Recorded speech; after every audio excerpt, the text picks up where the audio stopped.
Okay, another time for our Bible story. So I was studying the book of Exodus, chapter 32 precisely, where Moses went up to the mountain to receive the Ten Commandments from God. So a lot of things caught my attention there that I want to share, and I also want to use it to point at one or two things that will actually be of a huge blessing to us. All right.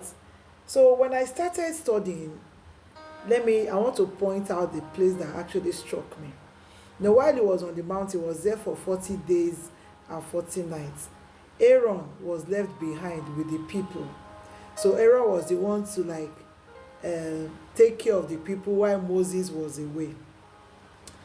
So when Moses was away, they got tired. They were like, this guy that brought us from what was it called, Egypt, and he just brought us here and dumped us. Where is he? Where has he gone to? You know all those things now. And they went and met Aaron. Aaron, make us a god, make us a god, make us a god, so that we can worship. We cannot just be here like this moping, doing nothing, you know. And that was it. Aaron consented anyways. I said, okay, bring your jewelries, bring your this, bring your that. They brought everything together, melted it, and created an image. So now, if we look at what's it called, the verse 8, but when Moses had already finished, God was already through with him. That's okay, you now have the 10 commandments, you can now go. Moses thought that he heard the noise of war from the camp. But God said, no, it's not the noise of war. Those ones, they are just doing their own thing. You know, they are having their own way. You know, I told that these people, they are stiff-necked people. That's what God said in verse 9. He said, and the Lord said unto Moses, I have seen these people, and behold, it is a stiff-necked people, as in a one agidi. Their mind strong, they don't send you. They are too, as in they are just, they are very stubborn people. You know, they are very stubborn people. That was what God was telling Moses. So God was angry.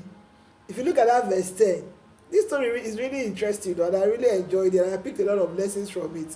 Verse 10 says that, now therefore let me alone, that my wrath may wax hot against them, that I may consume them, and I will make of thee a great nation.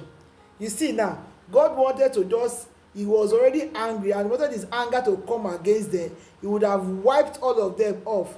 They wanted to start a new like a new generation, a new season, or a new set of people with Moses. Now I love what Moses did. Verse 11, Moses said, and Moses besought the Lord his God, and said, Lord, why dost thou wrath wax hot against thy people, which thou hast brought forth out of the land of Egypt with great power and with mighty hand? It's like he was just trying to, was specifying God, like, Baba, don't do like that, oh. The people that you brought out with your strong hand, with your power, if you kill them now, look at what he said in verse 12. Wherefore should the Egyptians speak and say, for mischief did he bring them out, to slay them in the mountains, and to consume them from the face of the earth. Turn from thy fierce wrath, and repent of this evil against thy people. Hey, that was the side that did me jiggy jiggy. You know why? I love Moses. You know, some of us, if we're in Moses' shoes, we would have said, kill all of them, just slay them. Those people, can you imagine? It's not because of them I came here to come and collect 10 commandments. Do you know what my eyes saw for 40 days, 40 nights I was here? I was here, and they are just there doing their own and doing things that is even against you. Any of us would have said that, but Moses negotiated for the people of God. I know the thing that made it more interesting.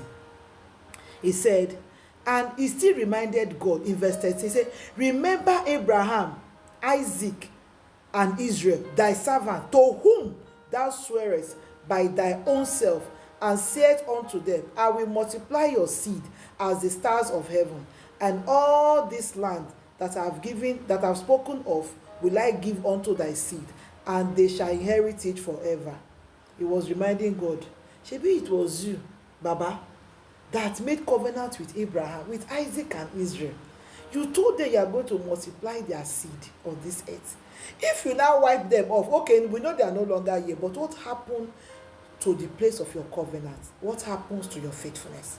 And you see that verse 14, that is where we are stopping. He said, and the Lord repented of the evil which he thought to do unto his people. Bam. Do you have that person in your own life that can talk you out of taking a decision that you may even regret tomorrow? Do you have that one person you listen to, that you respect, that you honor in your life, that can say, no, don't do that. No, don't take that decision. If you take that decision, this is going to be the outcome. It is not going to end well. Do you have such a person as a husband, as a wife, as a mother, as a father, as one in position, as a leader? Do you have such a person? Let's meditate on this. See you again some other time. Bye.